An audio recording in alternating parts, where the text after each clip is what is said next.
My name is Katerina Yasko. I'm coming from Kyiv, Ukraine.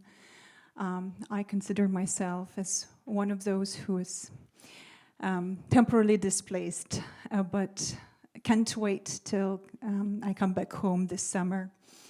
It was an honor and pleasure to cooperate with Lithuanian Open Society Foundation and the UCreate Hub that was created a few months ago here in Vilnius, in this premises, in order to host similar kind of discussions so that Ukrainian activists and intellectuals could get together.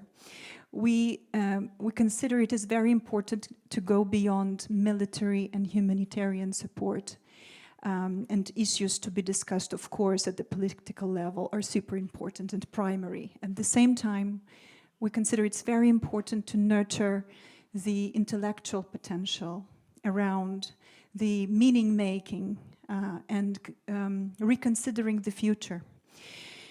We have a very special lineup of speakers today, and very shortly I will introduce them.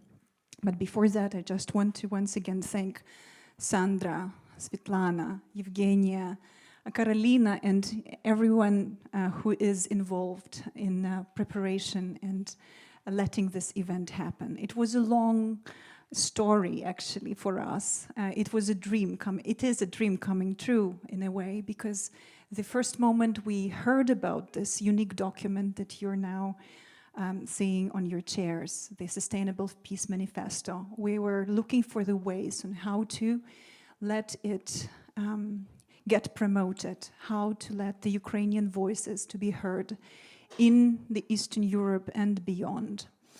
And this event is dedicated to this kind of a dialogue and reflection, and maybe some feedback to the authors of this document from the Lithuanian counterparts on how actually it can go further, how it can serve more and more people, and how we can bring these important notions outlined in this document to the West and beyond. I'd like to introduce the speakers of today, the contributors. First of all, I would like to start from you, Viktoras, my colleague, and today he will help me moderate this discussion. Viktoras is a public intellectual and philosopher and educator, translator, editor, and someone who has done a lot in order to let this kind of discussions happening here in these premises. His organization, Civic Initiatives, is an NGO that is basically hosting and supporting this event. So, Viktoras, you're very welcome, and I hope I can rely on you during our today's deliberations. Alexandra Matvichuk is our very unique guest, and Alexandra is someone who has been working since 2014, working hard just after Euromaidan in order to help defend human rights and speak worldwide on those around those atrocities that happened in Ukraine since the actual beginning of the war in 2014. Alexandra is the head of the Center for Civil Liberties and laureate of the Nobel Prize in 2022. Olha Aivazovska is a Ukrainian civil society activist, and she's a board of the NGO organization called OPORA. And she's the one who's been monitoring elections and ensuring the democratic processes happening in Ukraine. And she also was a very active member of the Trilateral Contact Group on the settlement of the military conflict in the Donbass from 2016 to 2018. So she has this very unique expertise in the field of negotiations. Both of them, as well as the next speaker I will introduce, are the co-authors of the Sustainable Peace Manifesto. Andrii Dligach is a friend and colleague and one of the most famous economists actually in Ukraine, and very active member and leader of the Ukrainian civic society, someone who's been helping reforms in the field of economics and all kinds of development. And today, during the Sakharov conference that is taking place in Vilnius today and tomorrow, Andrii was one of the panelists speaking about reconstruction that he kindly asks to call not reconstruction but modernization. So extremely important piece for the Ukraine's long-term victory and sustainability. We will also have among the Ukrainian speakers Yaroslav Hrytsak, one of the most famous historians, first of all, and philosophers of the day in Ukraine. Yaroslav is the educator and professor of Ukrainian Catholic University, member of many associations, and someone who contributes for decades into development of civic society and a popularization of history and the lessons we can learn from history in the context of today's war. Unfortunately, he's not yet with us, but he will join as soon as he finishes one of the panels that he co-leads at the Sakharov conference. Coming to our Lithuanian guests, we are very honored to have Marius Janukonis, who is the head of the Department of for Strategy and Analysis in the Ministry of Foreign Affairs of Lithuania, and former ambassador of Lithuania to Ukraine. I want to add a personal note that I can hardly remember a more dedicated friend of Ukraine among the ambassadors that I met in my life than Marius. He was literally with us. I was leading some projects in the field of education, working with school principals and teachers from the liberated territories in Donbass.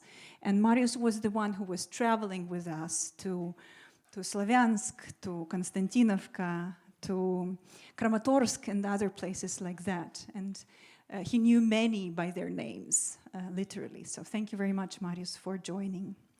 And we have Dovilė Sakalienė. Dovilė is a member of the Lithuanian parliament. She's the vice president of the Lithuanian Social Democratic Party. And she is a member of the committee dealing with defense and security and Exactly, national security and defense. I'm sorry. I also want to emphasize that Dovilė is an ardent human rights defender. She has a very solid background in, as far as I understand, both journalism and law. So she's the one who combines very deep expertise in the field of legal issues, and she works with communication in terms of how to promote it.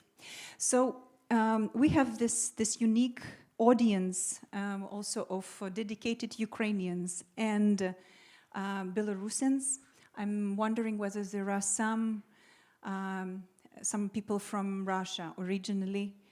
Thank you for letting us know. So we are very grateful for your trust, and we are looking forward to this a live and interesting discussion. For many of you, I can imagine that this document, this yellow book that you see, might be something new. You saw the name, the title of the event, and I'm wondering any people besides the organizers who actually looked into it? The Sustainable Peace Manifesto. Ooh, cool. Thank you. So, not so many, still. There are some. We will lean on you, and we expect your questions. But for now, I would like to kindly invite Olga. I feel that it's that situation that book is more interesting than film. I think the genuine voice of someone who has contributed into creating it is the most important story here. Yeah, so I'd like to kindly invite Olga to give us a little bit of an introduction into why it was created, what was the purpose, and what was the story behind it. Thank you for everyone that you visited us, and thank you for whole Lithuanian colleagues, friends who opened their hearts, homes, and their country for Ukrainian refugees and those people who were looking for security for temporary period. We organized as organization surveys abroad, and we know for sure that 17% of Ukrainians will not back to Ukraine. But it means that the total majority are going to back to Ukraine. And we have to work now hard how to help these people to back to safe place, because they will look for safetyness in Ukraine, especially when we are talking about those who left occupied territories, and especially those who left their homes with their children. And I have to start why we decided to produce this document, because it's ongoing process. It's not like Bible, for sure. We are going to continue work on it, and we are going to prioritize some of the chapters and articles, because it's like collective product of the vision of huge group of people who decided to discuss what has to be agenda for our partners, our colleagues, and those who are thinking not only about their own security, but about Russian security. For a long period, we didn't find any direct ideas how to stop the Russian aggression for sustainable manner. When full-scale aggression started, it was just a stage of war. In 2014, when Russia illegally annexed Crimea, it was acceptable for the total global majority, not only in Russian society, but outside. And that's why we have this new stage of the war. Because if you will give a chance to evil to do what its own need, you will have new stage of aggression. And it was very predictable. As predictable was what will happen after the end of Nord Stream 2 pipeline. All of Ukrainian think tanks, analytical center, politicians were very loud, especially to our German partners, that Ukrainian pipeline is a part of our security frame. Because if there is only one direction for gas and other supplies, you will have security, because Russia doesn't have interest to cut their budgets because there are no diversity in this reason. And what happened only 1.5 months when the project was ended, full-scale aggression started. It was predictable. And there is only one more predictability, that the war will not end when the Russian army will defeat in Ukraine. And the war will not end when Putin's regime will collapse in different manner. It can happen because Putin will die, or during some years, or it will happen because of some actions and activities inside the Kremlin. It doesn't matter for us how it happened. We want to have sustainable peace. And because of our history, when Ukraine gave a chance to use our security guarantees as nuclear weapon and signed Budapest Memorandum, we lost our security frame for sure. That's why now we need to think proactively how to have very valued guarantees for the security and peace in Europe, not only in Ukraine. Because what Russia is doing now, this is not only war against Ukraine, against Ukrainian state and society. Now we see that Belarus is under the occupation, for sure, but without main military activity on the ground. It happened because one authoritarian regime gave guarantees to another authoritarian regime, and that small authoritarian regime doesn't have any other opportunity to survive as to be a part of this bloody deal. What's happening in Georgia? Georgia is almost under the Russia. Even after these memories of very short-term period war in Georgia, and Georgian society was under the aggression, it's still ongoing process. And if next year pro-democratic groups, anti-Russian groups will not have, not majority, but a strong position in Georgia, we will lose Georgia. Because there is no any political competition, there is only one oligarch with Russian-based money in Georgia, and Georgian government doesn't think what their society, its own society is positioned about pro-Western development or direction of movement. And if Ukraine will defeat or will lose the battle, next country which will be under the occupation for sure will be Moldova. Then Baltic countries. Then others. Poland is working on its own security, and it will be in a year or two the most militarized country in EU, for sure.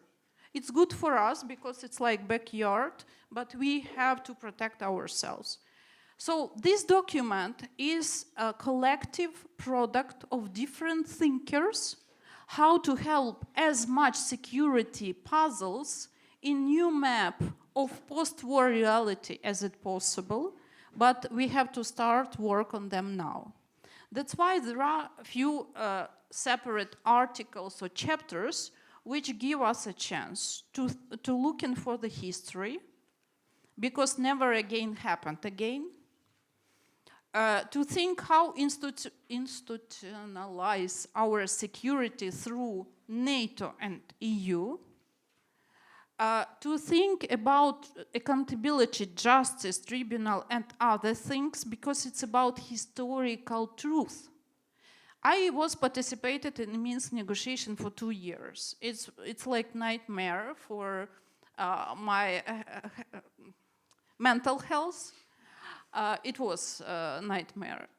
But now I'm enough tough to speak directly with all who are thinking that it's okay to stand on the corner and do not do anything, because it's about our global security for now.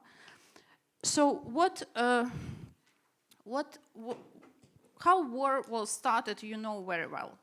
My colleagues from other NGOs which left Ukraine during first days of full-scale invasion, and it was the most difficult decision from their side. They were in blacklist of shooting blacklist of Putin's groups, and it's not a part of story. But when we met our friends from Western partners like Americans, very good people from very bright countries, from G7 and others, they recommend us just to wait, because Kyiv will be captured, for sure, and we can't help you at all. And our lessons learned that if you have ambitions to survive, to defend itself, to develop your strategy, you will have success. A year ago, nobody from our partners were ready to give us military supply except those which will be helpful for partisan war.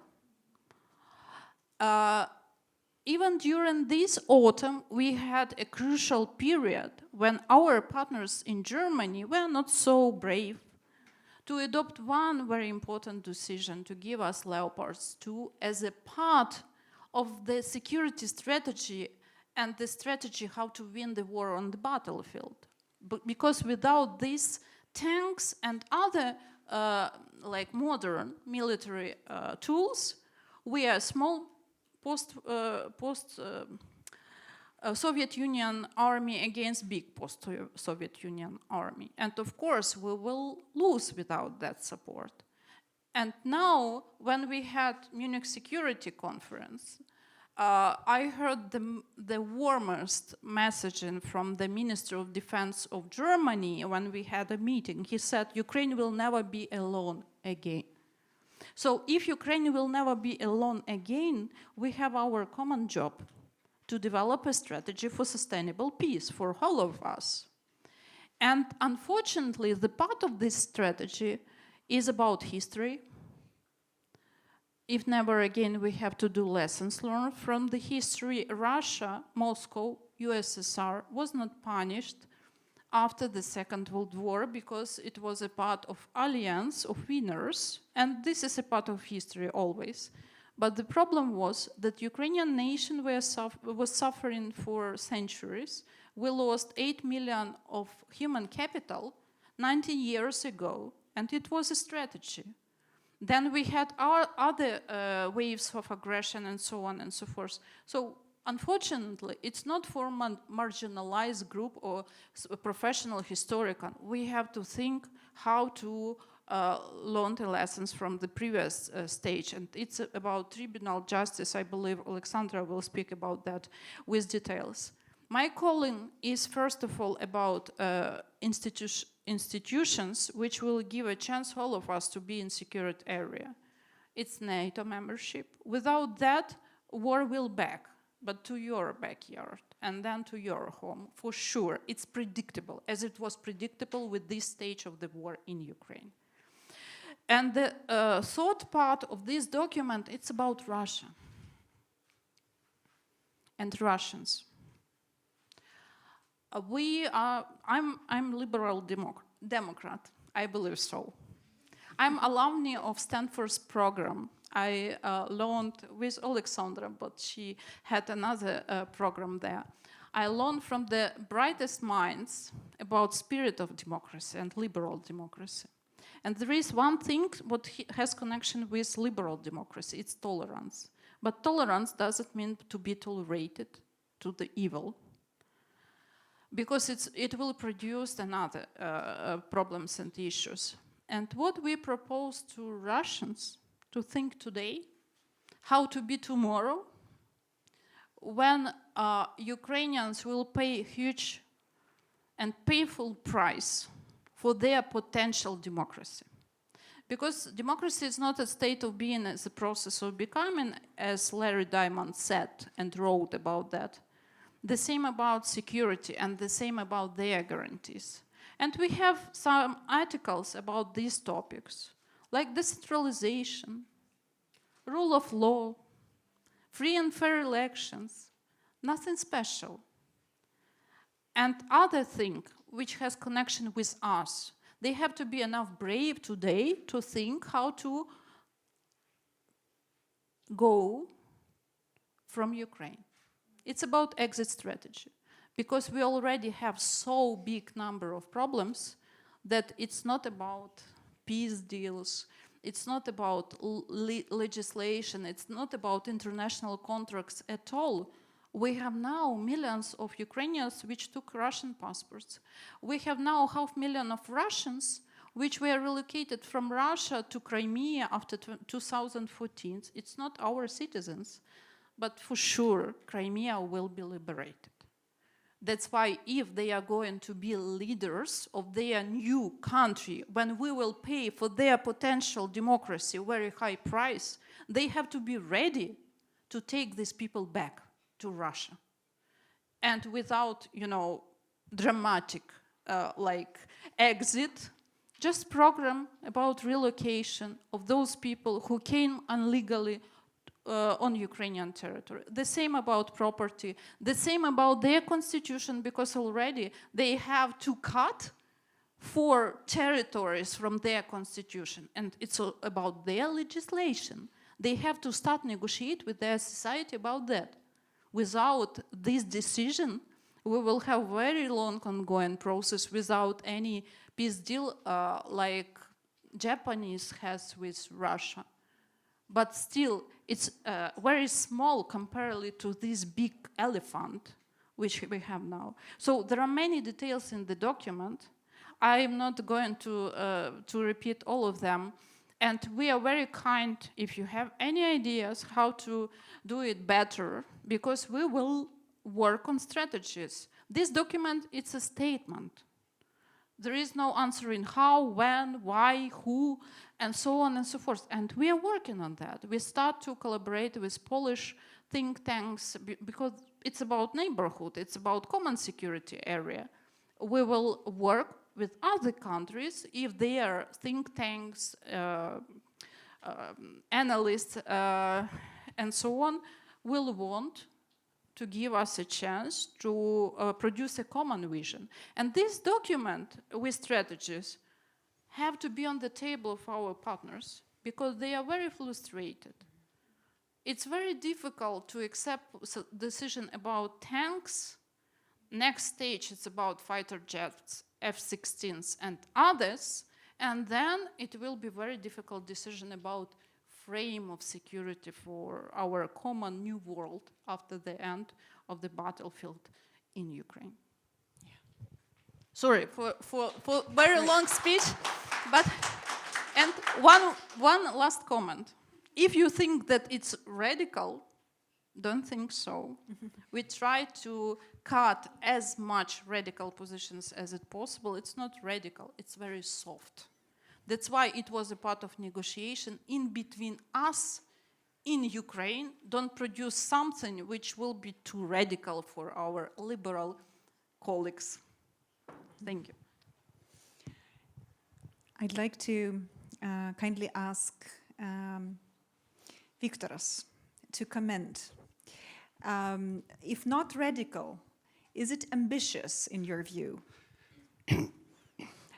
And in general, basically, in terms of our Lithuanian counterparts, Viktoras was the first one who read the document, Viktoras and Sandra. And Viktoras came back to me and said, this is precious. Please, your thoughts, Viktoras. Okay, thank you. First of all, maybe I'll also say that I'm just very happy to participate in this, and I'm very happy to have these guests from Ukraine here, and I'm honored to discuss it. And I'll just give a little bit of a background, personal background to how I view this document. I think that after end of February last year, after the full-scale invasion in the West, there were quite a few different positions. I mean, there's no secret. Some, like Lithuania, I think pretty clearly wanted Ukraine to win, but there were some who thought that, you know, the end of the war is a priority regardless of who wins. Or there was some suggestions of off-ramps, etc., etc. You all know that situation. But I think with time going on, a consensus emerged in the West that the war has to end with the victory of Ukraine. I think it's a very, very positive development. But at the same time, with this consensus, and I participated in numerous discussions on that. I remember we were discussing, okay, so victory of Ukraine is non-negotiable, but then how is it going to look? What is this victory? Yeah? When do we announce that the victory has been achieved? And so there were always these ideas, borders of 91, I don't know, some people, Ukrainian tanks in Moscow, you know, the solution of Russia, whatever. And I remember in one discussion, one guy, he shall remain nameless, but he said, he was asked, so what the Ukrainian victory will look like? He said, well, the Ukrainians will decide. I remember for me it was kind of a revelation, because I thought, well, precisely, if it's a victory, then the victors decide what is the victory. Otherwise, it's not really a victory for them. If someone else decides, now you've won, shut up.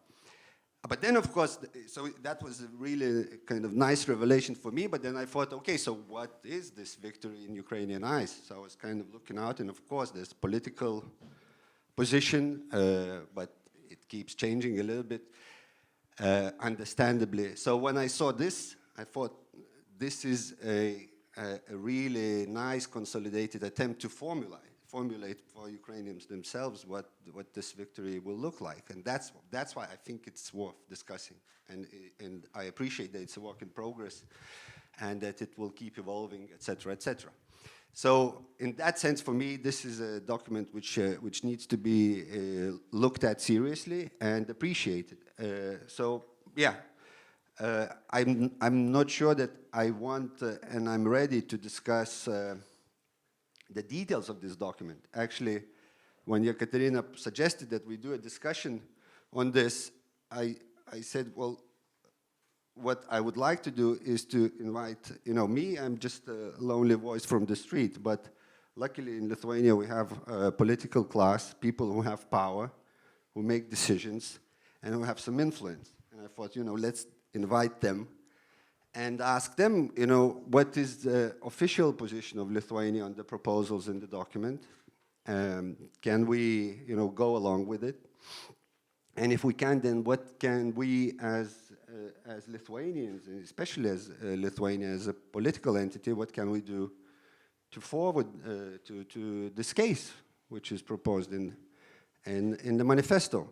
So I would like to readdress the question which was posed to me to the ambassador and the member of parliament, and ask them what is official position of Lithuania on the proposals there. Especially, I would like your take on these proposals which are related to, let's say, international initiatives, Ukrainian membership in certain organizations, reorganization of United Nations, and things like that. So I don't know, maybe we can start with the ambassador. Well, with Dovile, okay. Thank you. I'm very sorry. I have to leave in 10 minutes now because I have a meeting with a German Bundestag member who's going to be the next ambassador of Germany to Moscow, and there is a lot, as always, to talk with Germany.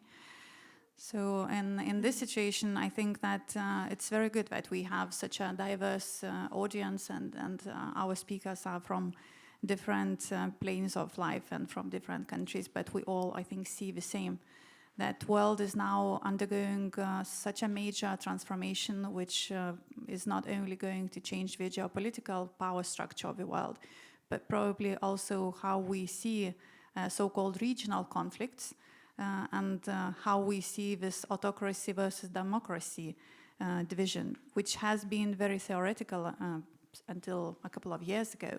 But now this is the lifeline of our existence, I'd say. And as Victor started with something personal, then I'll share something personal as well. So before becoming a member of National Security and Defense Committee, I was working for 14, 15 years with human rights. And all my life is about prevention of violence. I was working on prevention of violence on an individual level, pushed through the child rights protection reform, banning corporal punishment, and we've had drop in child murders 4 to 5 times, which is great. But I also learned the price of it. I got death threats for 10 months every day. And for me, it was a bit of a surprise that it's so difficult to get rid of violence on a personal level.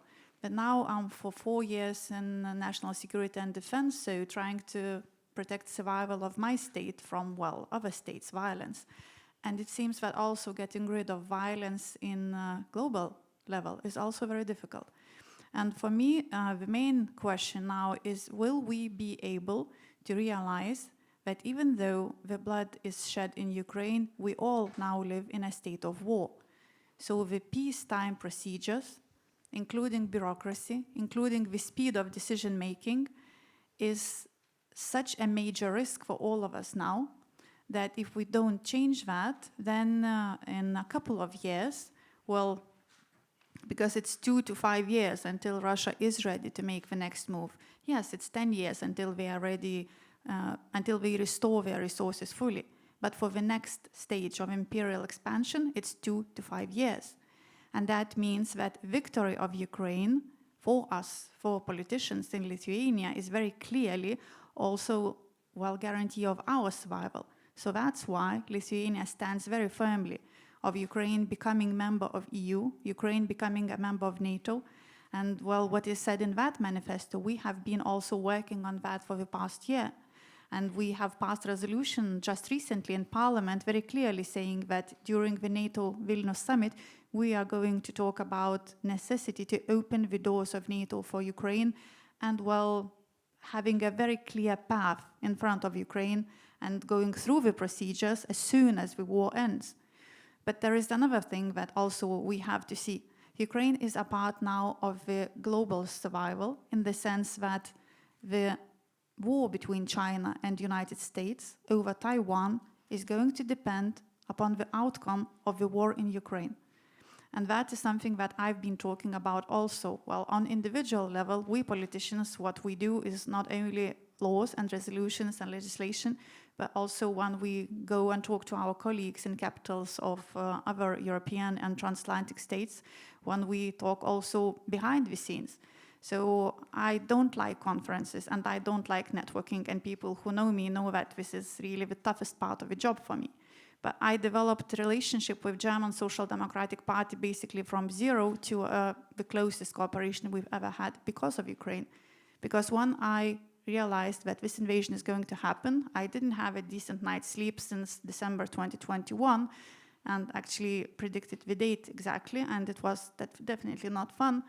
And then at that time when I talked to my German colleagues, and they said something very shocking to me about what we expect to happen, I realized that on each of us individual effort, the result is going to depend. How we change their perspective, how we change their understanding that this is going to define their lives as well.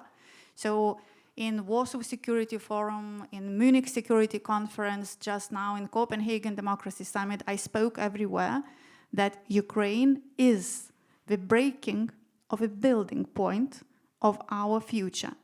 We will live in Chinese concentration camps or Russian burned down land, or we will have our life as we want it to have.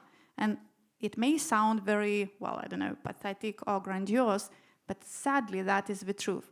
So also another thing that we are doing is trying to collect joint understanding even through ideological lines. For example, Social Democrats of Europe have been gathering since last year, and I'm going also in June to talk to 13 countries' leaders of Social Democrats. I'm vice president of my party, responsible for defense and etc.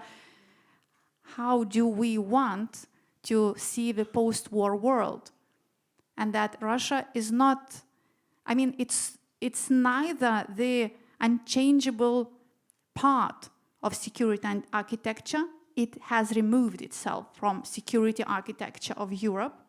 Neither it is an important part of our decision-making. For me, it was really pleasure to hear change of Anders Fogh Rasmussen, the former General Secretary of NATO, position 2 days ago when he said, when I'm asked what Russia thinks about Ukraine becoming NATO member, I say, I don't care. Because we should not care what the bully thinks. We should care about victim, about our survival, and about restoring justice. I've read this manifesto. I agree with everything that is being said. I will share with my colleagues on National Security and Defense Committee and with the council board of my party. And I think that there is a lot that can be practically implemented as soon as possible.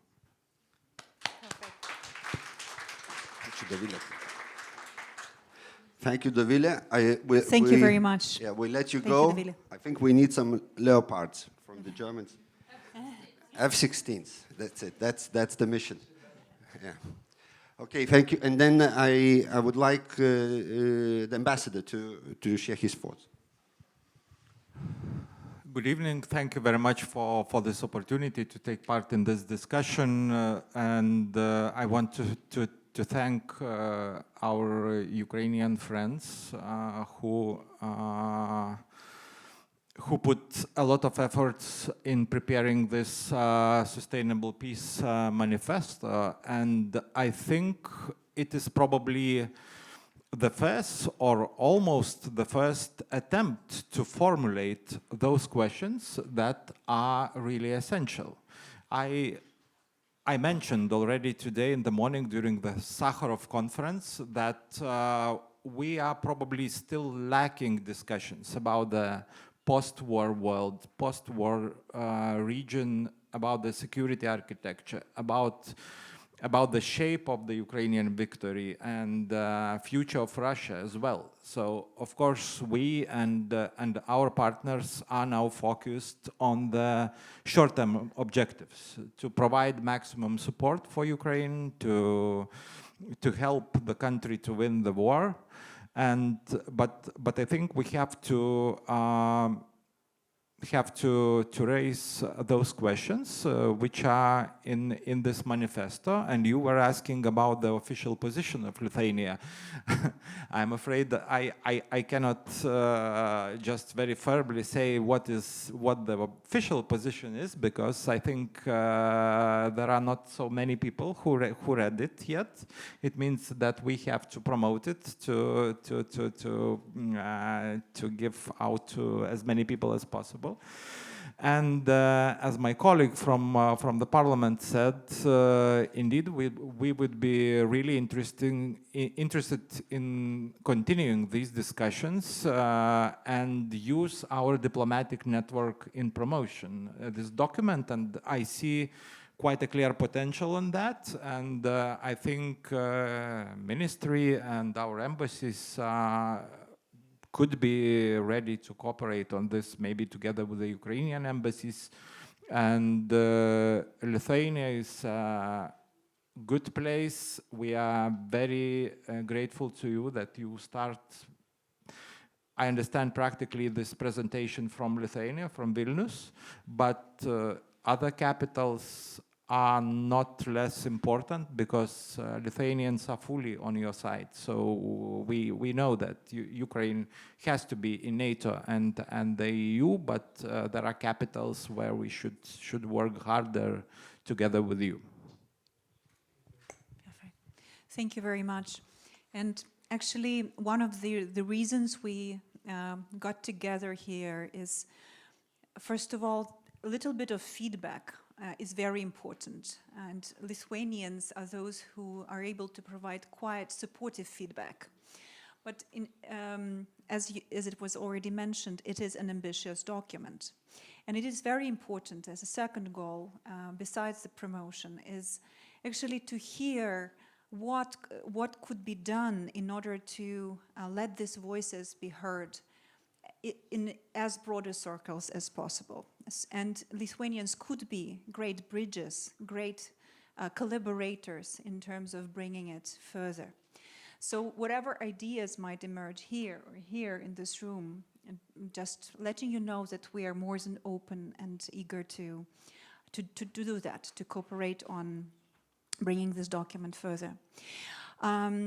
One of the contributors to this panel is extremely busy, traveling all around the world with social and partly cultural diplomacy. And I'd like to address this question to Alexandra Matvichuk.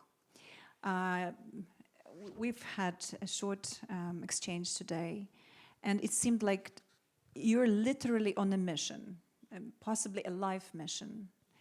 How do you envision it, this mission, and how is it connected to this manifesto?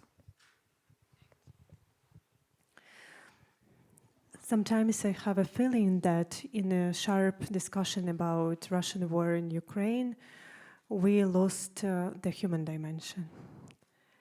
I work directly with people affected by this war, and I always try to return this human dimension to the conversation. My experience is documentation of war crimes for the 9 years, and it's a very difficult experience because we faced with enormous amount of war crimes. And I always emphasize that we document not just violations of Geneva and Hague conventions, we document human pain, which means that we faced with enormous amount of human pain, and it's very difficult from professional and from personal point of view.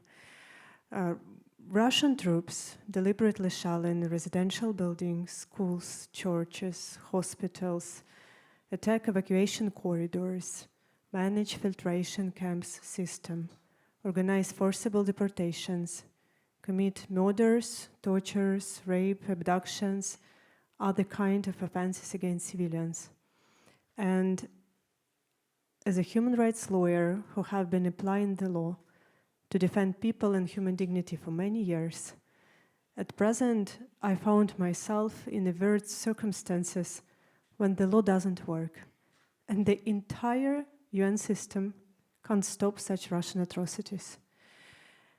And this is a problem of international architecture of peace and security, for sure. But it's also provides me to reflection about impunity, which for too long dominate in our part of the world. Our event today is called Never Again.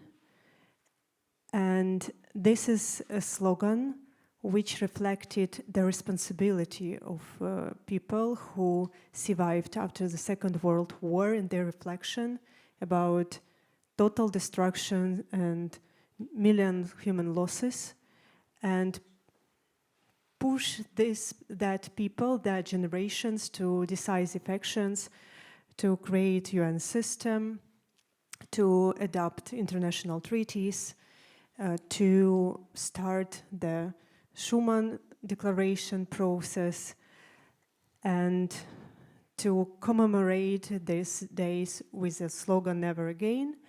But in our part of the world, this evil have never been punished, and Soviet Gulag have never been judged, either taken accountable.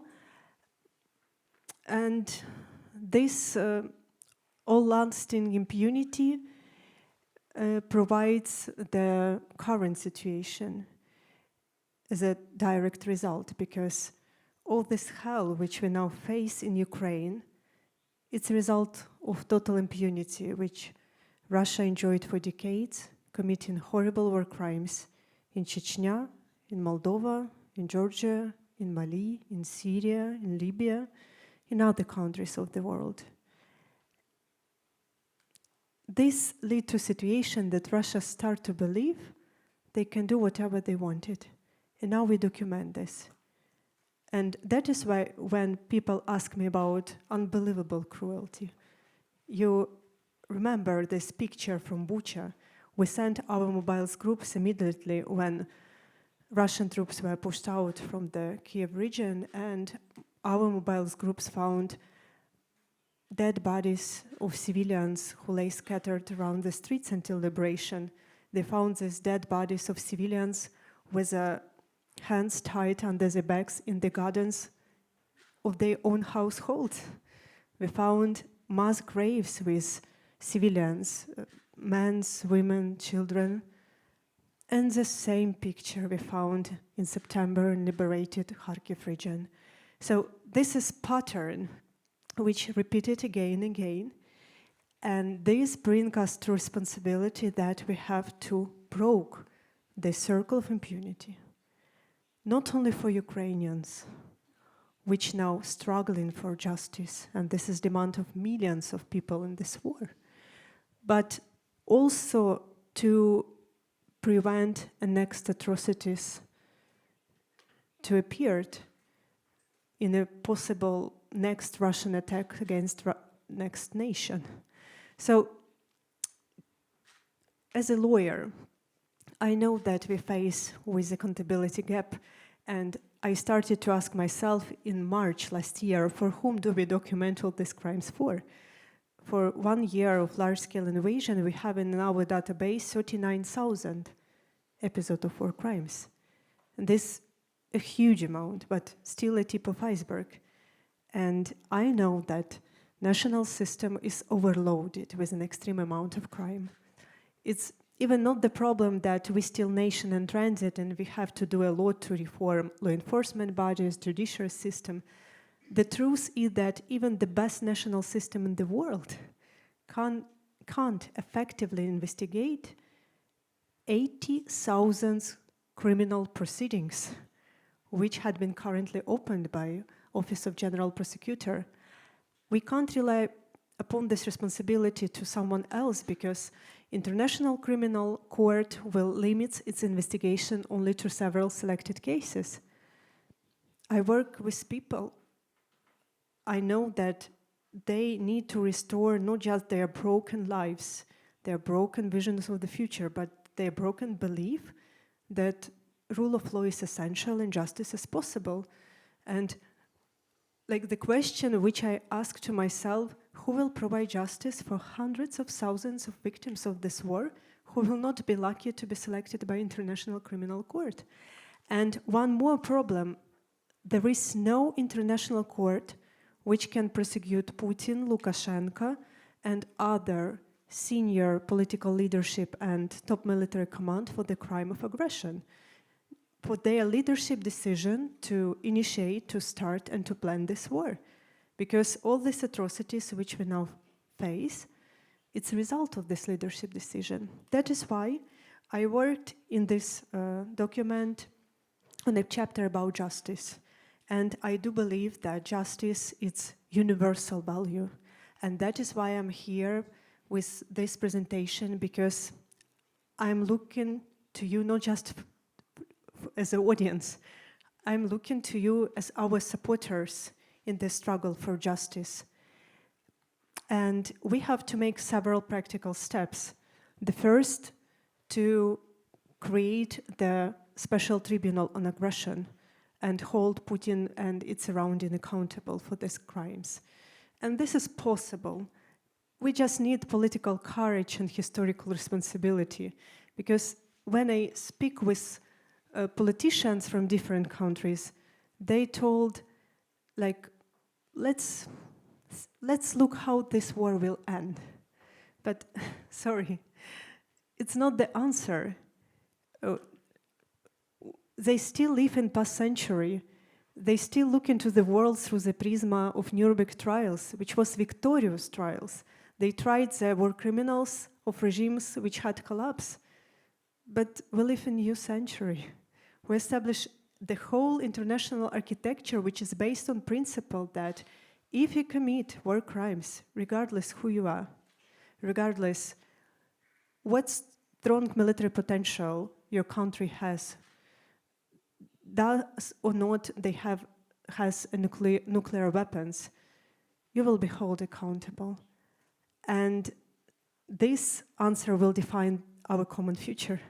Because if we'll not be able to restore international order and to demonstrate justice, it will mean that we will live in future where countries with strong military potential will dictate their rules to entire international community. And this will be a world which is dangerous for everyone without any exception.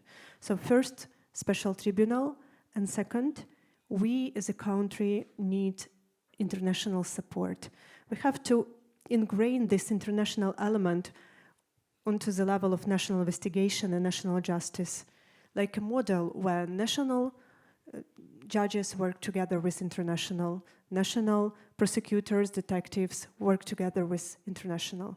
Because when international community sent to us millions of international consultants and advisors, I always said we are grateful, thank you for consultants and for advice, but a lot of things is not done not because we don't know what has to be done, but because we are lacking qualified working hands on the ground. This is the truth. So this is some ideas from this chapter of justice, and I will emphasize that it's a crucial point. It's not about some legal mechanism. It's about a long-lasting impact to culture which for too long enjoy impunity. Thank you very much, Alexandra. Just to support your ideas, there is one quote from Martin Luther King Jr. that I find extremely empowering and inspiring. And I will quote it now in English and then help our translators to translate it into Russian word by word. And this will be the foundation for my question for Yaroslav. Power without love is reckless and abusive, and love without power is sentimental and anemic. Power at its best is love implementing the demands of justice, and justice at its best is power correcting everything that stands against love. Сила без любви безрассудна и сентиментальна, любовь без силы бескровна. Сила в лучшем ее проявлении – это любовь, воплощающая требования справедливости, а справедливость в лучшем ее проявлении – это сила, корректирующая все, что становится на пути любви. Martin Luther King Jr. Yaroslav, obviously we are dealing with the repercussions of lessons not learned. And the question to you as a historian, what lessons should we finally learn? I believe Hegel said it first, and Sting repeated, is that people never... History teaches nothing, to put it simply. For very simple reason that people rarely do the same mistake twice and more time during their lifetime, so to say. This is our privilege to make our mistakes. Therefore, this idea about the lessons, I would just probably address your replace it quite differently. History of this manifesto. It didn't come out of blue. It was a response for our colleagues who went to the front on the first day of the war, and they addressed with one simple question: please tell us, but tell us what victory means, what victory is supposed to mean to us, what we're fighting for. Because basically there are several, I would say, anxiety or probably fears, if you say so. Because just imagine, it will be taken as a fact that Ukraine restored its borders of 1991. Could it counted as a victory? Probably yes. But could it counted as a peace? No. It could be probably some kind of truce for a certain time, because what we know from history, there's a certain kind which is called Russian pendulum, that as a matter of fact, Russia is a European country which refused to be a European country. This is irony, because there were several attempts throughout 2 centuries to reform Russia and to make it a normal European country, like Alexander I, Alexander II, then Kerensky, then who? Probably Khrushchev, not probably Khrushchev, but Gorbachev and Yeltsin. But the thing is, it was very short, bright interval, which followed by a long period of darkness and repressions and aggression against the neighbor, so to say. After each Alexander first comes the Mykola first. After each Kerensky comes Lenin. After each Khrushchev comes Brezhnev, and so on and so forth. So this is exactly what we fear, that once the war will be stopped, or we will victory, it doesn't mean that we'll be safe, secured from the next war. Because you could easily imagine that in the next 20, 30 years, there emerge a new kind of incarnation of Putin, and this would be a new war, which we fought not by us, but our grandkids or grand-grandkids. So this is the crucial word in this manifesto, sustainable. Sustainable. What should be done to have this as a really sustainable peace, at least for 2 generations? Because we know that no international system works more than for 3 generations. It will be, so to say, reframed or revisioned. So this is our first fear, that once we reach the border, this will be like just a short or longer, but interval before the next war.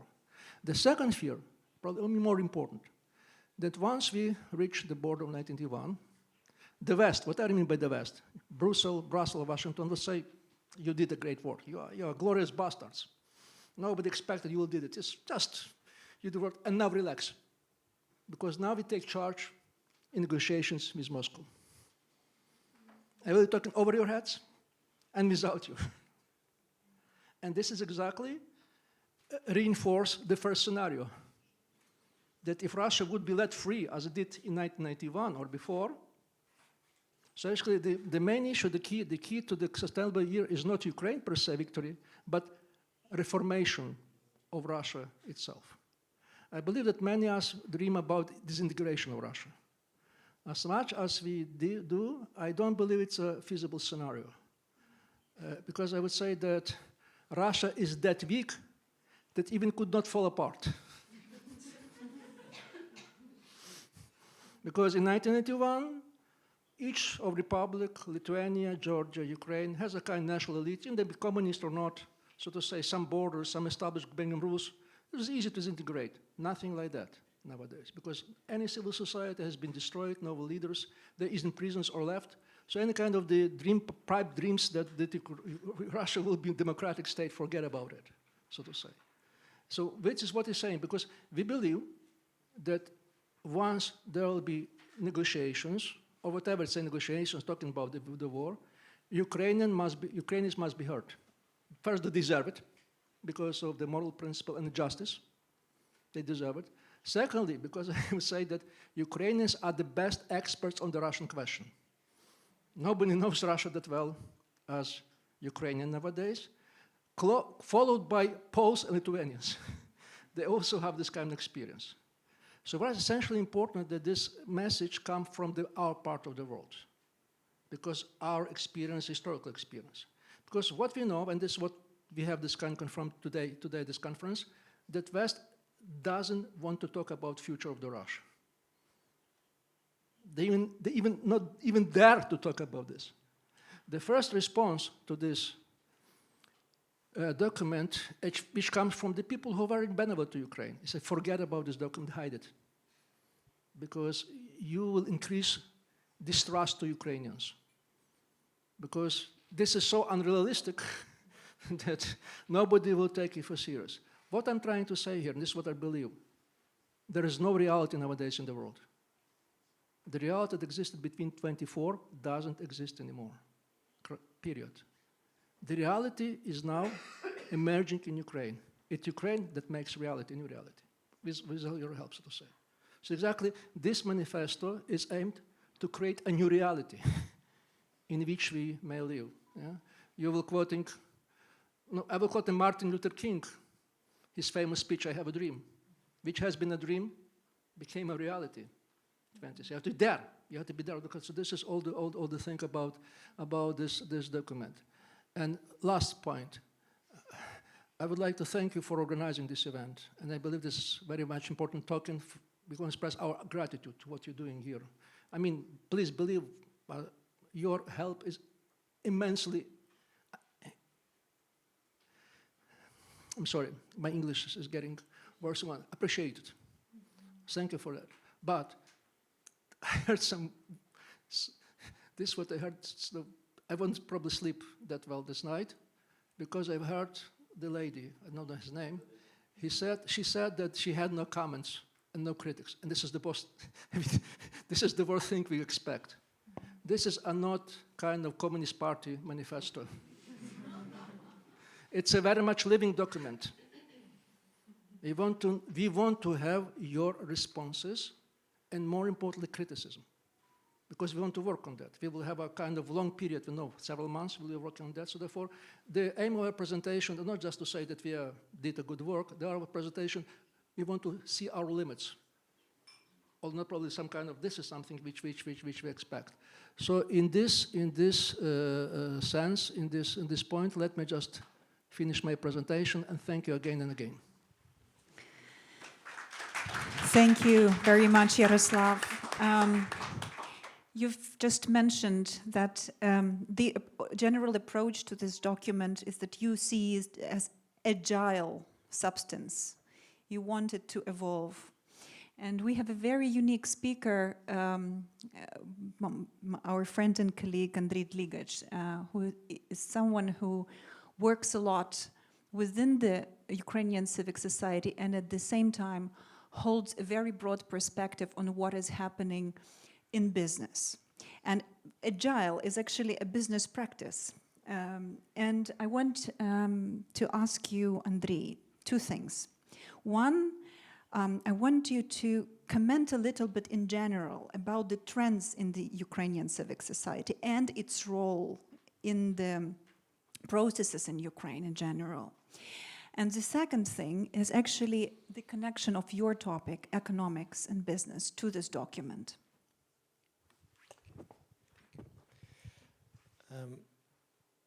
First, I'd like to start as a futurologist. Is it possible, and in general, could we have a sustainable peace in a world which is dramatically changes? I have an answer, and one of these answers is agile. But even more. First of all, I'd like to say as economist that we always have earlier signals.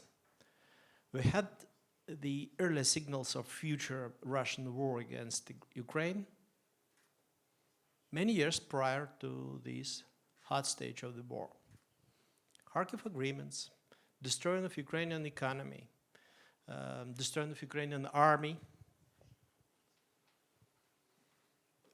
These signals was so bright, so clear for us, the civil society. So we are on international conferences several years prior to this war. I mean, prior to 2014. We tried to speak with international partners that we should be ready for this war. In 2014, on the first conferences in March and April, international conferences, we tried to explain that it is not separatism, that it's not a civil war inside of Ukraine. Even though we had to prepare an article, 7 Levels of the War, jointly with Valery Pekar and other co-authors, in order to explain to, at least to us, to Ukrainian society, but also to our international partners, that it's definitely not just a war between Ukraine and the part of Ukraine. And even more, it's not just an imperialistic war from Russian point of view or independence war from Ukrainian point of view. It's a war, it's in a war, sorry, again and again. It's in a war between Ukraine and USSR. It's a mentality war. It's a war between actually second version of Cold War and now third version of World War between US and USSR presented by Russia. Even more, I do not speak now about war, geoeconomic and geopolitical war between US, Western world and Eastern world. But it's an ontological war, war between two civilization approaches. World of border, presented now by Russia, world of closed access, world of territories, resources, world of empires, against world of roads, world of inclusivity, world of innovations, trade, openness. So, yeah, absolutely. So, if we are looking at this war as just an anti-imperialistic independence war from Ukrainian point of view, it's not enough to build sustainable peace. Sustainable peace will not be realized when Ukraine will deoccupy Ukrainian territories, including of Crimea. I believe in this, absolutely. It's not enough because it's not enough to to win over the Russia in a hot war. We need to win over the USSR and win over that old-fashioned world and civilization presented by Russia. This means that it will be not enough to demilitarize Russia. We will need to and again we had to write another article, 7 Ds, concerning the Russia as a part of Ukrainian victory. And many of these points are included in Manifesto. We will need to deimperialize Russia. I agree with Mr. Yaroslav concerning the number of countries on the territory of Russia in the future. At least I'm working with several groups in order to help that new countries which will be found in several years on that territory to have their own economic strategy, political systems, civil society, etc. It is what we can help now. But I believe that sustainable peace will be based on world adaptivity, on new institutions. In order to have this sustainable war, it will be not enough to imperialize Russia. It will be extremely important to have new institutions, world institutions, like League of Nations 3.0, new structure of global defense, etc. And again, as a strategist, I think that Ukraine should play jointly with our partners, with Lithuania, with Poland, with United Kingdom, will play the active role there. Despite of now we looks like Ukraine looks like the weak state, which asking our partners to help, but in fact, you know that the weakest part can change everything, as we see these 2 years very clear. And going back to economy and trends in economy, for sure the new economic models, neo-capitalistic models around the world will be based on absolutely another picture of economy, map of economy. It will be more about cyberocracy than about democracy. For sure, we'll have a new kind of transnational global corporations which will have more influence on global economy than states. For sure, we'll have new kind of economy. Instead of monetization of economy, we'll have a kind of demonetization in 10 years. This means that we will have to build new relations, new ideology of these relations, and for sure in the new society, global society, will be based on new economic relations, where reputation is worse, where innovations and interests are more influenceable than resources. And in Ukraine now, we are trying to realize these future models in the practice. Imagine that Ukrainian digital services earns to global economy much more than Ukrainian GDP. Just imagine that Ukrainian IT sector generates $1 trillion gross value added around the world, and only approximately 30 billion, 3% of this amount inside of Ukraine.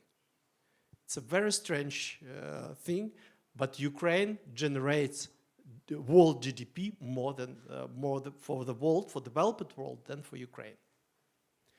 And there are a lot of such interesting things concerning Ukrainian economy, service economy, food economy, which is not agriculture economy anymore. When it's in a legend that Ukraine is an agriculture country. Actually, we are food service country. And I'm sure that Ukraine will, after their victory, we will become the next big thing for the Europe and for the whole world as a new possibility for the breakthroughs, for the exponential economic growth.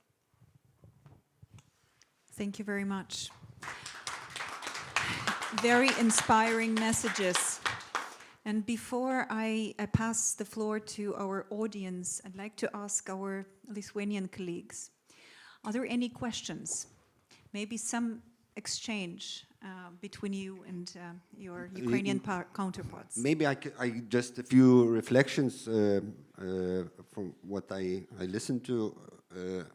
Also, as we're encouraged to criticize, maybe comment. So I'll try to do just that. I think in many ways, commenting on there's not much to say on Ukraine, if you will, because I think everyone in the room will agree. I mean, the path of Ukraine is clear. There is no debate about it. I think it's pretty clear. It's a question of when rather than what. And in that sense, there's not really what to debate. It's just, I was lucky enough to visit Ukraine 2 weeks ago, and just the energy in the air is just amazing. It's just addictive. You don't want to leave because you just feel it in the air. And it really, you just can only admire. So I have nothing to comment, only just express my admiration for Ukrainian resolve and the fighting spirit. Where I think kind of the problem starts is, of course, when we start thinking about, you know, the root cause of the war is, of course, Russia. And so how do we achieve the sustainable peace? And I think here we have to try and answer, so what is the motivation?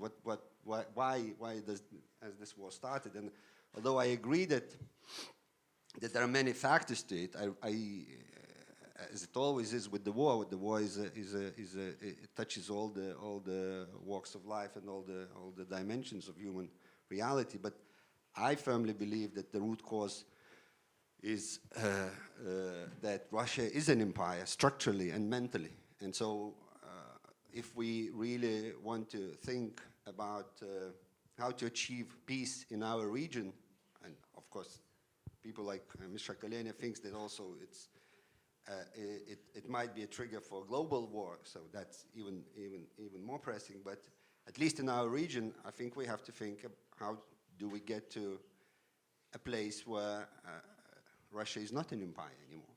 Russia is not an empire anymore. And yeah, there are only two possibilities, speaking just purely formally, and I think both of them are partly covered in the manifesto. One is, of course, that we all hope that Russians themselves stop thinking as an empire. So, but here there's not much outside forces can do. Imperial state of mind is a state of mind. It has to change, and there's it almost by itself, in a way. It's what Münchhausen does when he pulls himself, you know, out from the swamp, and no one else can do it. So it's almost like watching from the outside. You just hope that there are enough impulses within Russian society, also with the lessons learned, with the historical lessons, that this will happen, and try to support them if you can. On the other side, of course, when you say, okay, that we can't do, then we do what we can do in order, if we can't re-educate this empire, then of course we just castrate it. And I think there's a lot of that. All these Ds are about that, isn't it? About denuclearization, decolonization, etc., etc., etc. And I fully agree with that thinking. But then, of course, the problem is that means that someone has enough power over Russia at the end of the war to implement those things, which means basically the loss of sovereignty of Russia, which, one might hope, but that, speaking very, very kind of in a trivial way, that basically means Ukrainian tanks or American tanks in Moscow. So I think that's the problematic field within which I'm thinking. I'm not saying it's I have the answers, but I fully follow the logic which is in the manifesto. But yeah. If I may, this is what not be caught in our discussion, because the other important thing, I quite agree, we have to discuss scenario, what happened to Russia. And this is history comes really handy, because basically this is comparison. We start from the very beginning of the war. This was the military experts who started this comparison, not historians. This war is very much like the First World War. It's a war of attrition. In the war of attrition, you couldn't have decisive military victory. There will be no Ukrainian tanks, I'm sorry to say it, on the Red Square. Because this war is, I'm going to put it differently. The sides who lose the wars lose not because of the military defeat on the front, but because it couldn't take the burden of the war anymore, which means collapse. Like the First World War. It's a collapse. And this is what they're counting on, and this would believe what Biden has been in consultation on collapsing of the war, and use Ukrainian war and Ukraine as a case to speed up this collapse, so to say. So this are the scenario. So in this sense, if this scenario will be realized, I don't know, this is what we count on. So then comes another issue, and this was issue raised by Inozemtsev, you probably know, forget the first name, this economist who is in the Prosecutor, Vladislav. He said in one of his articles that the only solution, I'm supposed to say, that illness or problems of Ukraine, of Russia is that deep that Russia could not manage anymore. Period. Forget about it, so to say. So what he says that Russia should be deprived of sovereignty in certain crucial points. Because I do believe, yeah, this is not a Baron-Munchausen kind of things, but it is, in a sense, because I'm not that much critical about empire. Because I believe for a long time, empire was a norm. And you couldn't compare British Empire and the Russian Empire. Just imagine how long Gandhi would survive if he would be subjects of the Russian Empire, or less so, or worse of Stalin. You wouldn't have any kind of the Gandhi or the kind of things to say. So the main issue is this, that we're living in the world which is on constant modernization. But this is a process like riding the bicycle. You have to speed up all the times, otherwise you fell off the bicycle, so to say. So I'm trying to say that what history shows, that probably with only exception of British Empire, all other empire failed to modernize, and they fell apart. And the Russians probably was the last. So my reaction why Putin started the war, because basically Russia failed again with modernization. This is a more important point. And modernization, not economical. Economy is relatively easy to do, but it's political modernization. Because political modernization means you have to split power, check and balances, all the kind of things. And this has been this kind of track for Russia ended in 1994 when Putin sent tanks to bombard parliament. And this is the end of the story.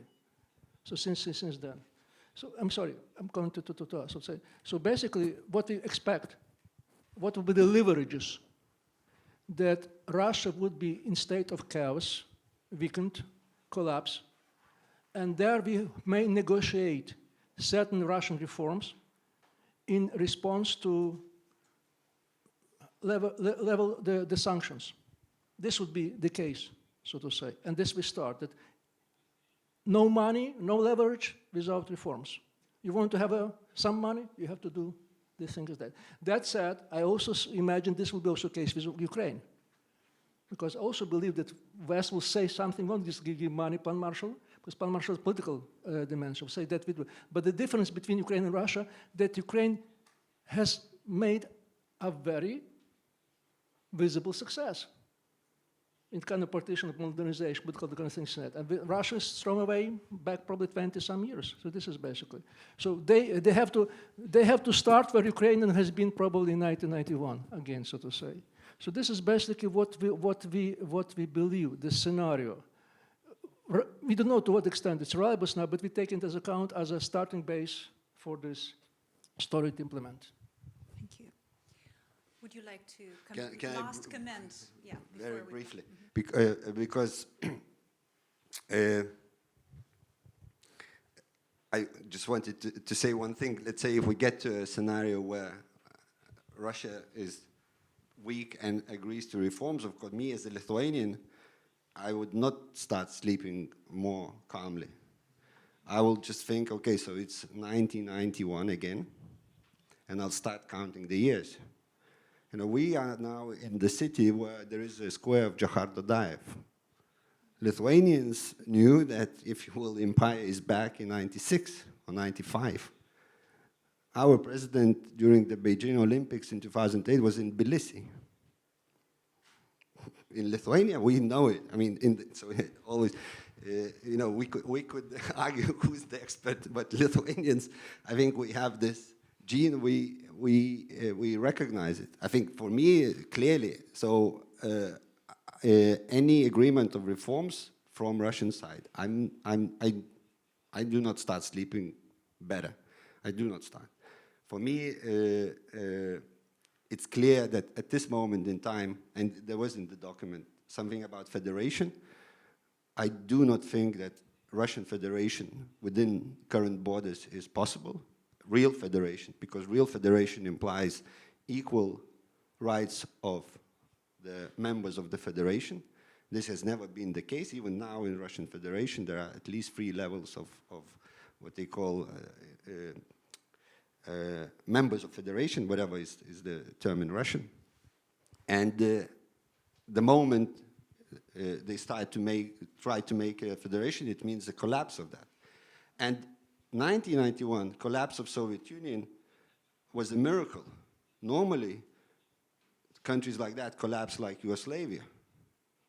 That is not normal scenario. And that means civil war, and that means new war. It's of course not in Ukraine anymore. But it means that, and so that we also have to take into account, because of course for Ukraine has to be safe. But if we talk regionally, of course, that, you know, tell them you just fight it out there, the war will come to us anyway. So in that sense, I think it's the seriousness of the situation is really, really grave. And without thinking what takes place in Russia, I think we cannot, any one of us, say that we sorted it. That's. Thank you. Marius. On accountability and international justice, indeed, I think it's extremely important for us not to repeat the historical mistake, because communist crimes were not condemned on the international level. So there was no special tribunal for communist crimes. So when we are witnessing today the war crimes and crimes against humanity in Ukraine, so the special tribunal, of course, is the ideal and the best solution. And Lithuania is working very, very hard on that, together with the partners on the possibility of establishing such tribunal. And I think absolute majority of the elements in the manifesto is already a part of our policy, and this is what we are advocating and trying to persuade our partners, if they have different opinion, and then continue working on that, including in preparation for the Vilnius NATO summit. I agree, some elements could be too ambitious, might sound too ambitious in this manifesto, but I think we should not be afraid to be too ambitious, because the world is changing, and red lines which were valid 1 year ago now disappeared. So I think it's very relevant. Thank you, friends. We would like to welcome your questions, reflections, comments. Yeah, I see Olga Karach, and I welcome, maybe you could take the microphone. Yeah, Olga is a Belarusian dissident and head of the NGO called Nasz Dom, and someone who went through a lot of consequences of the regime in Belarus and physically suffered, and finally is finding herself in safety here in Lithuania for already a few years. So your comment, please. Yes, thank you very much for the floor. And maybe from funny scenes, KGB recognized me as a terrorist because Lukashenko believes that I was blowing up Russian military communication node in Vileyka in Belarus under the demand of Angela Merkel, the ex-chancellor of Germany. Yes, but my organization is much more famous to help Ukrainian refugees here, and maybe many Ukrainians knows what means shuflyatka in Vilnius for many people. But I want to give some kind of my reflections because I read the document, and by my opinion, I don't think that this is radical. I think that we read such kind of document because, as you know, China proposes such kind of document, and many other people are trying to work for peace manifesto. And but by my opinion, is still a draft because one chapter is forgotten, and this is a chapter about Belarus. Because officially Belarus is not participating in the war, but unfortunately Belarus is participating in the war, and in two sides. On the Ukrainian side, we are as civil society of Belarus and Paul Kalinovskого and many other people, and Belarusian refugees and people inside, realist partisans, etc., etc. Unfortunately, Belarusian regime is participated in the war in Putin's side, and this is very painful for all Belarusians. And what I want to tell, what must be included in the book. By my opinion, three very important points if we speak about Belarus. First of all, Olga is absolutely right. Belarus is occupied since February 20, 2022, when Russian military troops didn't leave Belarus without any explanations. And unfortunately, the occupation of Belarus gives Putin the possibility or new territories to attack Ukraine. And by my opinion, it's very important to speak about the occupation of Belarus, including Belarus has to leave any military units and any unions with Russia. We have to remove Russian military units and bases, etc., from our territories. We have to speak about demilitarization of the Belarusian regime. And also, by my opinion, in this point number one, we have to speak about de-Sovietization of Belarus, because as Belarusian refugees, we call Belarus now as BSSR. If you speak about our motherland, and including Belarusian Gulag, which Lukashenko built since 2013, must be destroyed too. So we have much more, unfortunately, much more connection with Russia, Soviet roots, and now we have a lot of militarization of Russia, and this is first point. Second point, this is the point. It's very, very important to us. And we really need your help in this way. We demand the economical sanctions against Belarusian state factories who is fulfill the orders of Russian military defense, and who is producing the Russian some kind of items, electronic items for the Russian military equipment, for any help of Putin in this war. By my opinion, such kind of state factories must be blocked, and we have to work very seriously in such kind of level. And for me, it's still very huge surprise. I am raised up the question everywhere, and still I feel some kind of wall if I speak about the economical sanctions against such kind of state factories to help Putin in the war. And last point about Belarusian men don't want to take part in the war.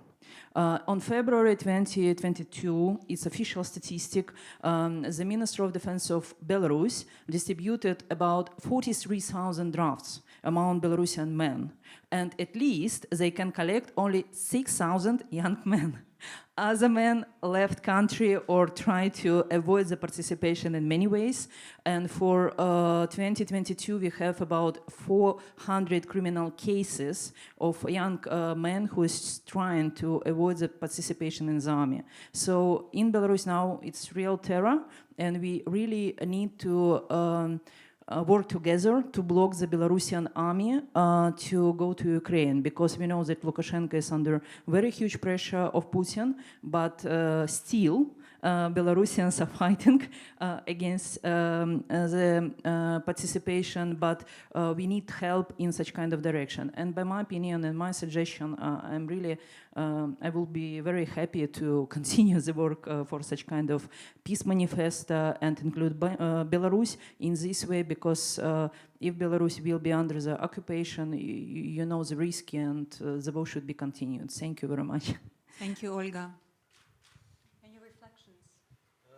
Just a list of that state companies. We're working on the sanctions on the Belarusian state companies in Ukrainian group. Yeah, it would be great, yeah. Perfect. Yes, Thanks, Victoras. please introduce yourself. My name is Inna Berezkina. I'm Russian. I'm with the School of Civic Education, and I rarely say that, but to make my point, I'll have to say it here in this room. So I'm half Ukrainian, and I have my family and my friends in Ukraine, but that does not entitle me to be in the same room with Ukrainians. I'm with the School of Civic Education for the past 17 years, and the school's been around for 30 years promoting the values of democracy, human rights, and the rule of law in the entire post-Soviet space. We were labeled foreign agent 2014, and later we were labeled an undesirable organization, and actually we had to leave the country after 2014 because it was impossible to continue our work there, and that doesn't entitle me to be in the same room with Ukrainians. I'm also part of initiative group of the Anti-War Congress that brought together 170 anti-war initiatives, and I'm a part of a few initiatives myself, including the search for war prisoners and human rights and humanitarian initiatives. And that does not entitle me to be in the same room with Ukrainians either. And here is my point.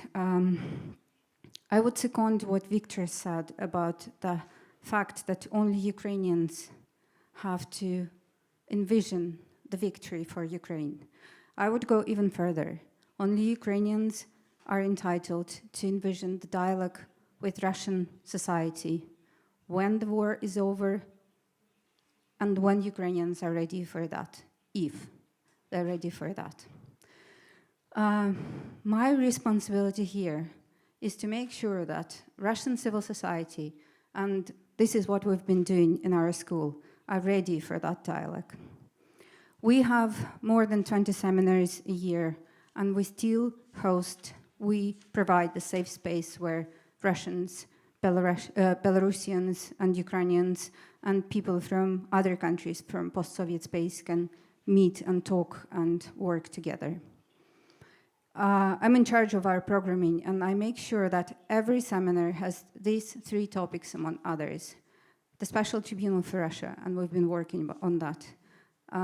Transitional justice for Russia.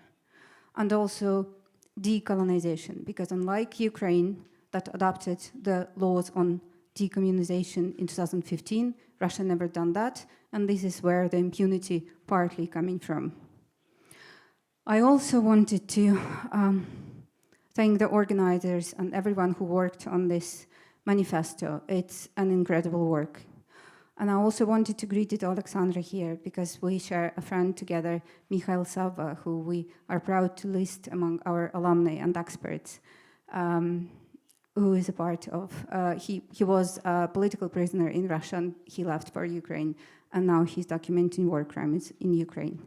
And I wanted to thank all the Ukrainians for incredible support that we have, and that only enables the majority of anti-war initiatives, because without the support of Ukrainians and our European friends, anti-war initiative would not be possible. I'm indebted for that, and thank you for having me. Thanks. Thank you, Inna. Yes, Yaroslav. I just want to share my empathy, sympathy, and solidarity. That said, where I see the problem, and this is both goes to you. I believe that, I'm talking from myself, I don't want to destroy Russia, I just want a new Russia, safe Russia. Probably this is what we share. I've been acting in reconciliation for a long time. Polish-Ukrainian reconciliation, Jewish-Ukrainian reconciliation. It's very hard task, not easy to do things, but you have to have at least entry ticket. To start reconciliation, there must be entry ticket, and entry ticket must be some kind of statement. What we may expect from you. See what I mean here? To put it briefly, we need such a manifesto, Russian manifesto, Belarusian manifesto. This is entry ticket to start viable dialogue. So this is my advice, suggestion. Please do organize civil society to come up with such a document. New ideas emerging. Irina Marunko. I really just want to ask, really like to ask Belarusian and Russians, for how long time are you able to apologize before us? Because I really can imagine that we have to be ready to dialogue, but how? I have a very short answer, John, for experience. 2 generations. 2 generations. No, it's based on history. It's a very slow process, but at least you have to start it. You may know that during 8 years, there were many dialogues between Ukrainians and Russians. It doesn't mean that you participated on that dialogues, but there were many. And it was useless. Because there are few things which are very predictable, which will help to understand what does it mean success end of the dialogues and negotiations. It's 4 T. It's like trust, truth, time, and then talk.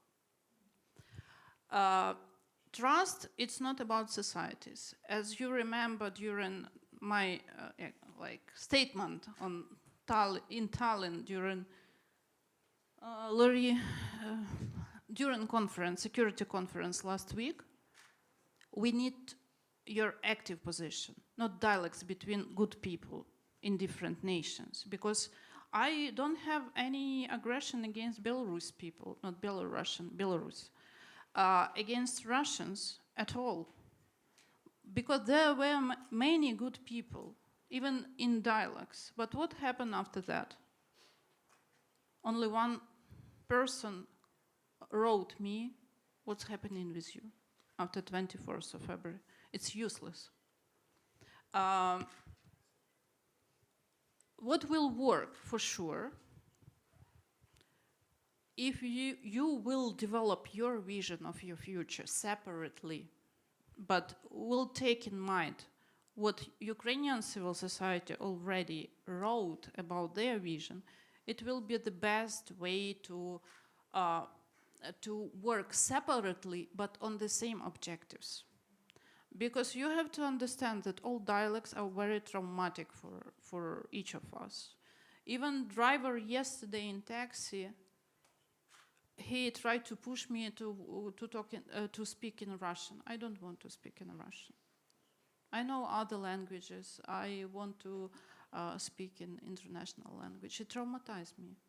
So that's why negotiations, peace talks, and so on will re-traumatize those people who heard missiles on the top of their houses, who heard how it sounds, who saw bloody dead people on the streets. And it's not okay.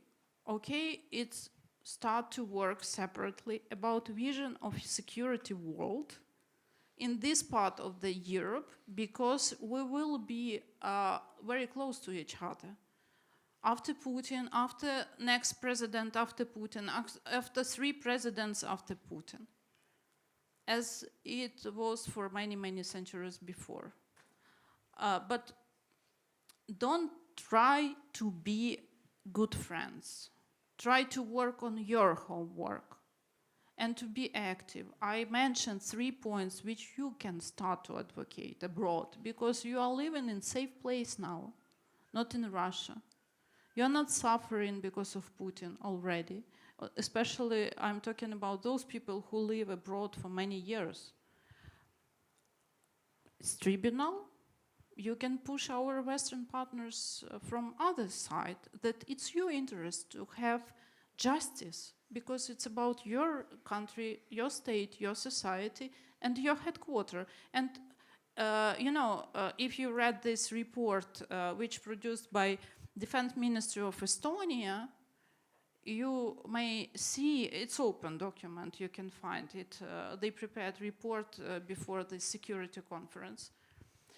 Russia still has 98% of the human resources for mobilization. They used only 2%. Ukraine already doesn't have enough human resources for a continuation this war as long as it takes, as our partners like to say.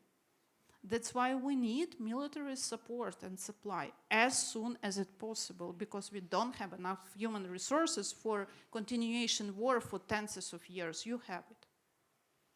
And this is lives of Russians and Belarus people, which will be involved into war if Putin will decide, because he has all power on Lukashenko. And the third one, it's sanctions. I heard many times, even during your discussion, that sanctions doesn't work. If we will help not to buy one more ballistic missiles, it will success just because of some list of sanctions. So please continue fight for sanctions or start fight for sanctions, because it's important to have less money for more weapon for Russian army tomorrow. So that's why there is only one solution, and it's about techniques of negotiations. If you don't have truth, trust, talk, and time, we have to spend some time for all of that, for prolongation of the history without hugs, nice events, and so on and so forth. There is one methodology from OSCE. It's not the perfect organization, but so if you have parts of the process which are a little bit nervous or have so controversial position about some points, you have to talk with them in different rooms and not to join them into one room. Before that time, when you will have your manifesto with very close position to ours, or you will have your manifesto. And it's not about fight, it's about rational position, how to push this mount from the point for the development of common goals. And I believe that you are the most interesting people in the world, if you are good people, to help Ukraine win as soon as it's possible, because it's less deaths for your country, less deaths for my country. Thank you. Thank you, Olga. I'd like to take one more question or comment and then move to the closing remarks. Yeah.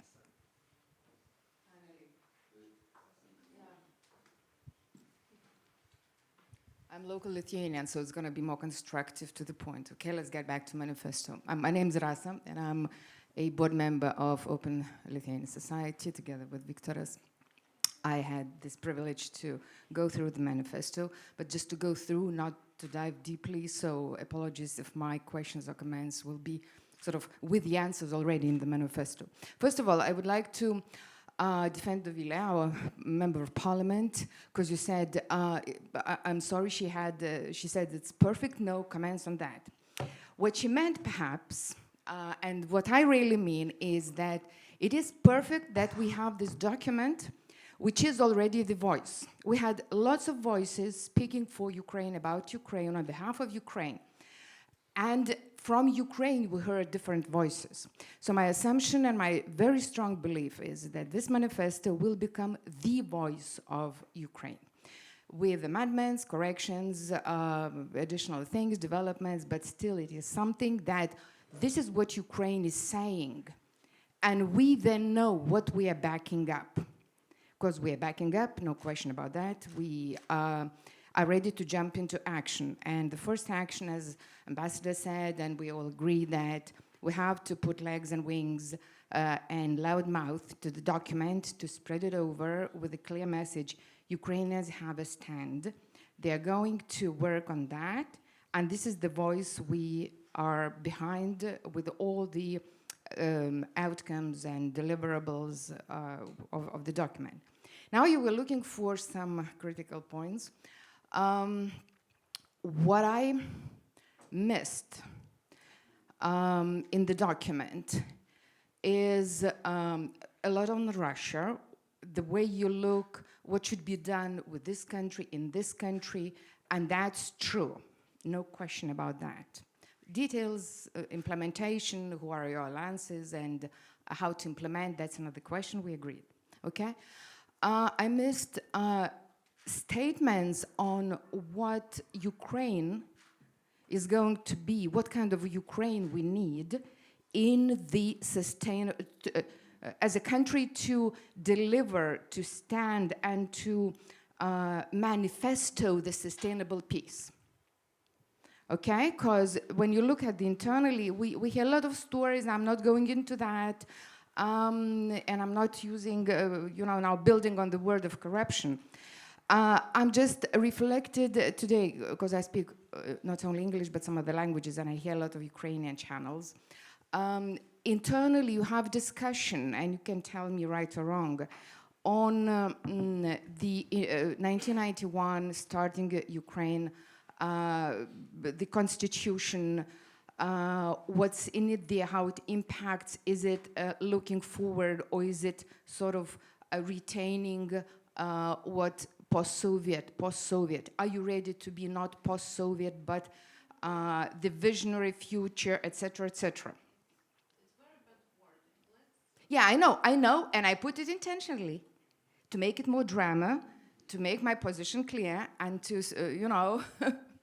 that's true. I know we are sensitive about that, the word as well, and our Minister of Foreign Affairs was very clear about the word. So I did it intentionally to sort of strengthen my point on have you considered to include the visionary, strong, what kind of country is ready to accept the privileges and the tasks and obligations to keep the sustainable peace moving forward. So that's one thing. And another thing, sorry, lots of thoughts, pouring out everything now. And another point, I also missed, and yes, it might be even more ambitious. From my perspective, it can be more ambitious, the document, so feel free to work on it even more. A manifesto on the alliances, or how to say, the models of security, if you wish, the way you're going, you would like to construct, that's your manifesto, that's Ukraine. So you have all right to say that we are ready, we would like to, we will, or we are working towards. And there is an idea, I know it won't appear in the manifesto, but what you think about the Baltic, I'm just looking how to translate into English, Baltic Black Sea Alliance, which is supported by UK, Poland, Lithuania, Ukraine, etc., etc. Not formalized. And Belarus, ultimately as part of that. Yes, after what you were saying, right. Maybe that kind of structure, different structures, but you are entitled and you can be free in manifesting alliances in a more specific way in the manifesto. What kind of, it's NATO, EU, that's okay as a starting point, but then what? Have you thought about that, and is it something on your agenda? Thank you. Thank you very much, Rasa, for this visionary question. And I'd like to kindly ask you to combine your reflections with the closing remarks. Around 1 minute per each. Very short answer. There are many documents produced by Ukrainian civil society, and about our homework and our job, there is a separate document. So, but it's not about just sustainable peace and security, it's about development of Ukraine as a state. That's why, don't worry, we are working very hard, even harder than on this document, on our strategy. And another question about Baltic and others, and ambitious. We are so crazy people. We have to do what we can to do. That we already working on the strategy about Global South. So it's not just about Baltic, it's not just about us. We believe that if we are using the rhetoric about anti-colonization and de-imperialism, we have so many common problems with our partners in Latin America, in Africa, in the Caribbean region, and so on, that they can't imagine about that. And you know that Russia has very good tool. It's not the grain. It's about fertilizers. So this is monopoly, for producing food in the regions, which has in one hand. And this is a huge problem. Ukrainians abroad started to develop startups about technologies, how to produce fertilizers without Russia, because Russia just selling what they produced. We are looking for new technologies which will give us a chance to share soft, hard, and technologies to producing these solutions for those countries who are suffering just because of less food for their nations. So trust me, we are very, very ambitious, and this is the right time to discuss about regional leadership. And everyone see what is going on. Poland is a big country. Some countries which were the biggest leaders, like Germany and France, losing their leadership, for sure, unfortunately for them, but they have to be more brave and active. And that's why we are talking about new leadership in this region, and it's not just about Poland, it's about people of goodwill, which are doing right things in right time. So let's be active. Thank you. Andrii, vision for Ukraine. Vision for Ukraine, it's a question to me because I, during last 10 years, is responsible for coordinating these visionary projects in Ukraine, and unfortunately, Ukrainians usually unite against, but not in proactive agenda. We have more than 5,000 NGOs and civil society organizations, 5,000.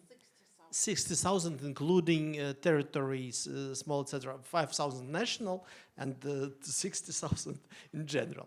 So we have a very interesting structure of civil society. But now we have coordinating process in elaborating of Ukrainian vision, presented by 500 of civil society organizations. We are working on elaborating of state policies for Ukrainian strategy against and the joint process. Also, we have consolidated business strategy and business vision of Ukraine and for future Ukraine. More than 200 of business organizations and clubs, etc., united in one process of such elaboration. So we will have one voice, but not just now. And even more, if we'll have one voice, we'll have the next one voice next to this one.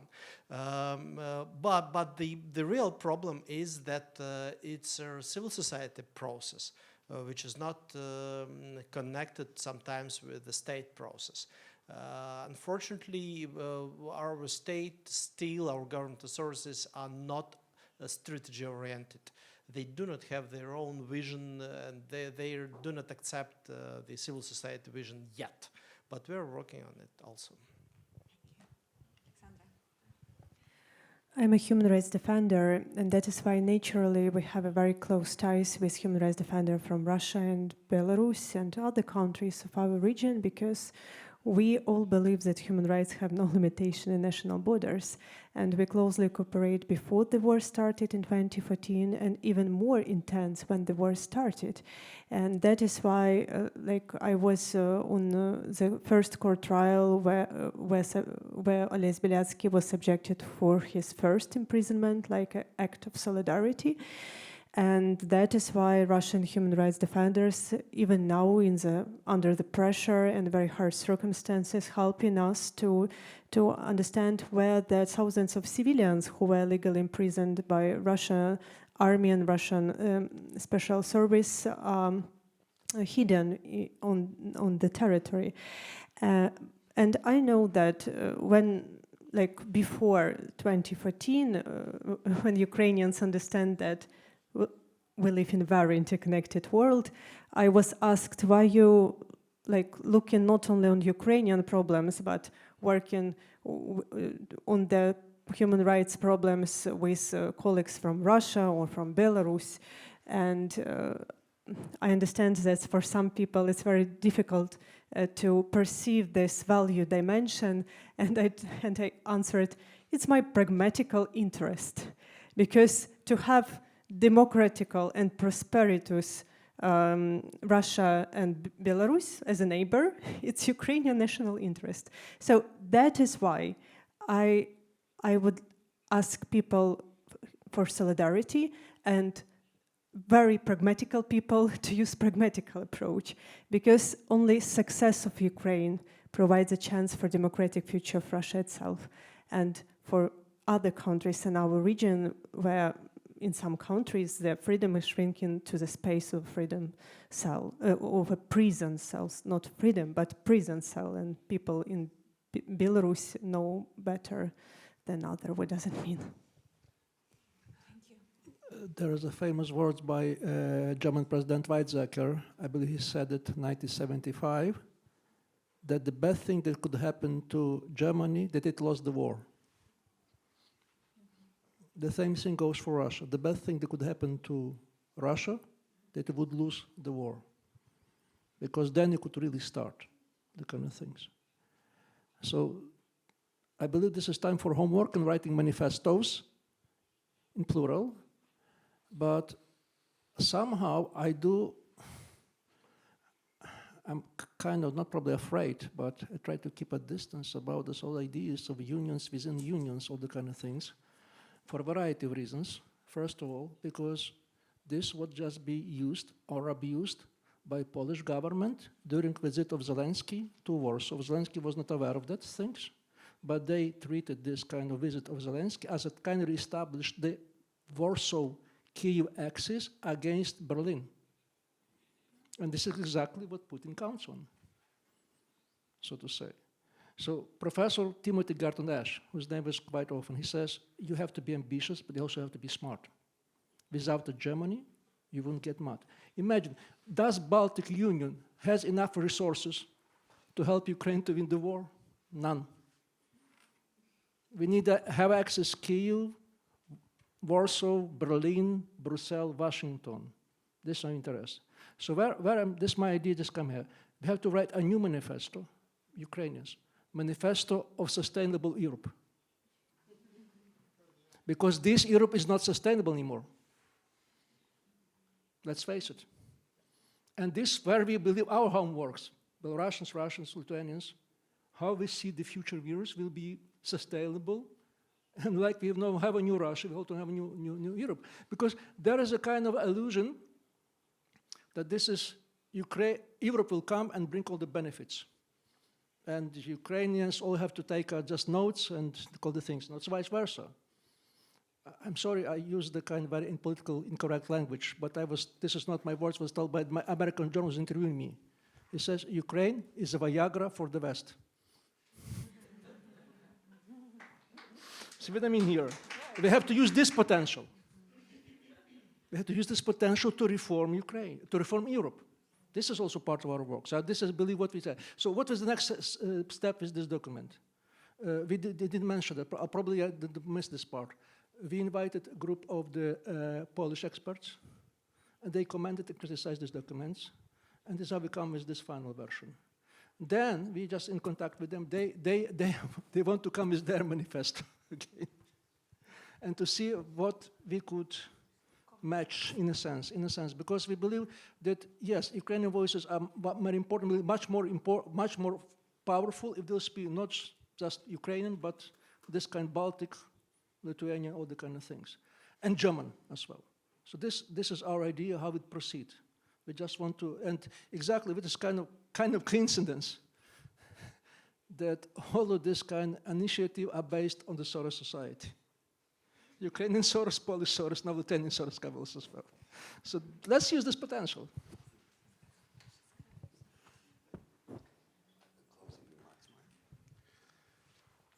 First of all, congratulations to the Ukrainian civil society. It's definitely the most powerful civil society in the region, at least, and it has always been so, complementing the government efforts and sometimes challenging the government if needed.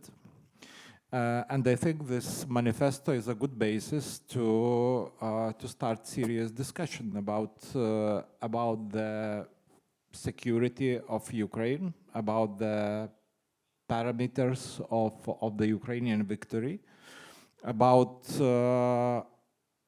how to achieve that Europe is without gray zones anymore, and how to ensure European development for Ukraine. So let's work on this axis, as you just mentioned. Thank you.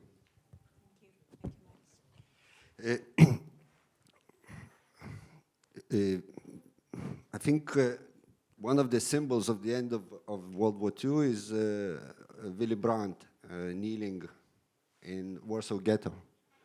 And it's a symbol of reconciliation.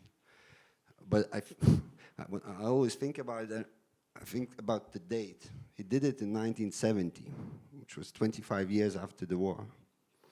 Well, also that year, more than 50% of Germans thought that this was an exaggerated act. It was just unnecessary. What the hell was he doing, kneeling somewhere in Poland? Thomas Venclova somewhere quotes Sergei Zhadan. He says, Zhadan proposed 3 types of optimists. He says, there are normal optimists, those who think everything will be fine. There are historical optimists who thinks that everything will be fine, but he won't survive till that comes about. And there's apocalyptic optimists who think that everything will be fine, but no one will survive to see it. I am a historical optimist. I think everything will be fine, but I'll be dead by then. But still, I think it's worth working towards that. I think it's worth, because if we don't start now, we just postpone. It will be okay, but we just postpone. So we would just leave that job for our children and for our grandchildren. And so what is happening now in Ukraine and this work I think is extremely important, and so I'm just happy if I can support it in any way.